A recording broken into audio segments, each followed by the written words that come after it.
Don't compare your self with others. अगर आप खुद को फेलियर मानते हैं, आपको लगता है कि आपकी उम्र निकल चुकी है, आप सफल नहीं हुए, आपके पास पैसा नहीं है, आपकी किस्मत खराब है, तो ये 2 मिनट का वीडियो मेरा बड़ा ध्यान से सुनना। हमारे समाज में युवाओं के ऊपर एक अजीब सा प्रेशर रहता है कि अगर 25 साल तक की उम्र तक नौकरी नहीं लगी और 30 साल तक सेटल नहीं हुए तो लोग आपको फेलियर का ठप्पा लगा देंगे आपके ऊपर और आपको लूजर समझेंगे।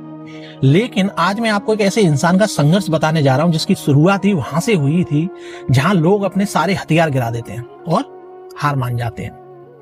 आप इस चेहरे को बखूबी जानते हैं और इसके फैन भी होंगे। मुन्ना भाई MBBS के डॉक्टर अस्थाना, 3 इडियट के वायरस या घोंसला का घोंसला के खुराना जी। पहचान गए? आज इनकी नेटवर्थ कम से कम 150 करोड़ से ज्यादा है। इन्हें देखकर लगता होगा कि क्या किस्मत पाई है इस बंदे ने। लेकिन क्या आप जानते हैं, जिस इंसान को 32 साल की उम्र तक मुंबई के एक होटल में वेटर थे और लोगों के झूठे बर्तन उठाते थे, वो 41 साल की उम्र तक एक एक रुपए के मोहताज थे भाई साहब। उन्होंने लगभग 41-42 साल की उम्र में अभिनय में कदम रखा। 2003 में मुन्ना भाई MBBS मूवी रिलीज हुई और वो सुपरहिट हो गई और उनको एक अच्छी पहचान मिली। मैं बात कर रहा हूँ वर्सेटाइल एक्टर बोमन ईरानी की। भाई साहब, कामयाबी का कोई एक्सपायरी डेट नहीं होती, ना ही कोई उम्र होती उसकी। बोमन ईरानी की जिंदगी में स्ट्रगल उनके पैदा होने से पहले ही शुरू हो गया था। उनके जन्म से 6 महीने पहले ही उनके पिता का निधन हो गया और मां ने अकेले अपने दम पर परवरिश करके उनको बड़ा किया।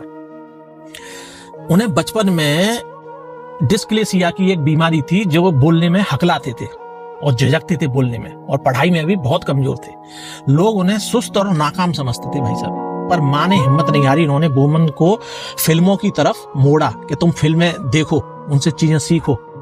और जैसे ही वो बड़े हुए, बोमन के घर की आर्थिक स्थिति इतनी खराब हो गई कि परिवार गहरे कर्ज के जाल में डूब गया। तो बोमन ने मुंबई के ताज होटल पैलेस में वेटर और रूम सर्विस स्टाफ के रूप में ज्वाइन कर लिया नौकरी, और महीने की बहुत नाम मात्र पे उनको मिलती थी सैलरी, और अभी आज 150 करोड़ में खेल रहे हैं।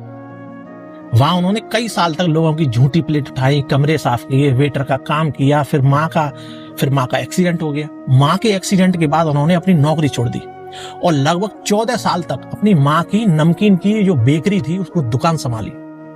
तो भाई साहब, ये कहानी हमको ये मोटिवेट करती है कि आपके जीवन में सक्सेस किसी भी एज में आ सकती है। इसलिए किसी और से अपनी कभी कोई तुलना मत करो। जो इस रास्ते पे आप चल रहे हो उस रास्ते पर चलते रहो, कंसिस्टेंसी बना के रखो। राधे राधे दोस्तों।